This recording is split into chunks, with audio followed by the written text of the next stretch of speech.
नमस्कार, स्वागत है आपका the youth of India news में। आइए नजर डालते हैं इस वक्त की मुख्य हेडलाइंस पर। किसानों के समर्थन में आए फाजिल्का के वकील ने जहर खाकर की आत्महत्या। लिखा, कुछ लोगों के ही बनकर रह गए हैं प्रधानमंत्री। रविवार सुबह बहादुरगढ़ के टिकरी स्थित हरियाणा दिल्ली बॉर्डर पर पंजाब के एक और किसान ने जहर खाकर आत्महत्या कर ली। सुसाइड से पहले किसान ने प्रधानमंत्री नरेंद्र मोदी के नाम एक पत्र भी छोड़ा है। पत्र का कुछ हिस्सा टाइप किया गया है जबकि कुछ हिस्सा पेन से लिखा गया है, जिसमें यह लिखा गया है कि कुछ लोगों के ही बनकर रह गए हैं प्रधानमंत्री नरेंद्र मोदी। बायोएनटेक के सीईओ बोले, कम से कम 10 साल तक वायरस हमारे बीच रहेगा।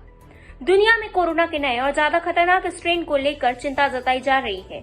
इसी बीच फाइजर के साथ कोरोना वैक्सीन बनाने वाली कंपनी बायोएनटेक के सीईओ उघर साहिन ने कहा है कि वायरस कम से कम 10 साल तक खत्म नहीं होगा।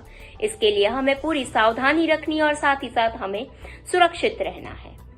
भोपाल में पहली बार 100 वर्ष की उम्र की वृद्धा ने कोरोना को हराया। तालियों से गूंजा अस्पताल और साथ ही साथ उन्हें खुशी खुशी किया गया घर की ओर विदा। बिहार में आरसीपी सिंह को मिली जेडीयू की कमान। पहले नीतीश कुमार संभाल रहे थे जिम्मेदारी। मध्य प्रदेश में कल से शुरू होगा विधानसभा सत्र। उसी के चलते सीएम शिवराज ने करवाई कोरोना जांच। मध्य प्रदेश में कल यानी कि 28 से 30 दिसंबर तक विधानसभा सत्र शुरू होना है। महामारी के बीच होने वाले इस सत्र के लिए सदन में सुरक्षा के पुख्ते इंतजाम किए गए हैं, जिनमें सैनिटाइजर से लेकर मास्क तक की उपलब्धता सुनिश्चित करना शामिल है। वहीं विधानसभा सत्र से पहले रविवार सुबह मुख्यमंत्री शिवराज सिंह चौहान ने कोरोना टेस्ट करवाया।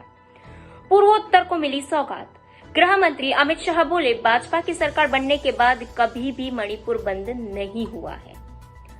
रूस की तरह टूट जाएगा भारत। राउत के लेख पर छिड़ा विवाद। भाजपा ने शिवसेना और कांग्रेस को घेरा। शिवसेना के राज्यसभा सांसद और वरिष्ठ नेता संजय राउत ने पार्टी के मुखपत्र सामना में एक विशेष कॉलम में लिखा है कि हमारे प्रधानमंत्री राज्य सरकारों को अस्थिर करने में दिलचस्पी ले रहे हैं और इस ऐसी स्थिति में भारत रूस की तरह टूट जाए। अंतिम महामारी नहीं होगा कोरोना वायरस, दुनिया को रहना होगा तैयार। WHO प्रमुख ने यह दिया बयान। विश्व स्वास्थ्य संगठन के प्रमुख ने कहा कि कोरोना वायरस संकट अंतिम महामारी नहीं होगा और मानव स्वास्थ्य में सुधार के प्रयास, जलवायु परिवर्तन और पशु कल्याण की चुनौतियों से निपटे बगैर सारे प्रयास बेकार हैं।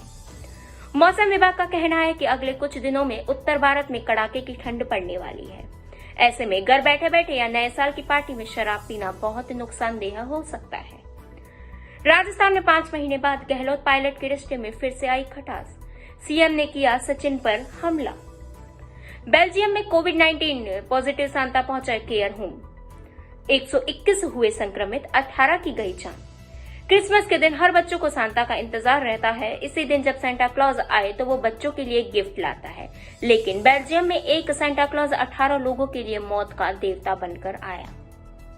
लाखों छात्रों और पेरेंट्स के लिए राहत भरी खबर। 31 दिसंबर को होगी बोर्ड परीक्षा के तारीखों की घोषणा। केरल में लगी फ्लैक्स बोर्ड। लिखा, राहुल ही बचा सकते हैं देश और कांग्रेस। केरल की राजधानी तिरुवनंतपुरम में राहुल को बुलाओ, कांग्रेस को बचाओ के फ्लैक्स बोर्ड लगाए गए हैं। शनिवार रात को तिरुवनंतपुरम में कई जगहों पर राहुल गांधी के फ्लैक्स बोर्ड लगे दिखाई दिए। इन सभी बोर्ड में मांग की गई है कि राहुल गांधी को पार्टी की लीडरशिप सौंपी जाए। उसमें लिखा गया है कि राहुल गांधी ही अब इस देश को और कांग्रेस को बचा सकते हैं। इसमें नवजीवन कांग्रेस आंदोलन की भी बात की गई है। सुशांत केस में महाराष्ट्र के गृह मंत्री ने सीबीआई से पूछा, 5 महीने हो गए, क्या मिला बताइए सुशांत केस को लेकर।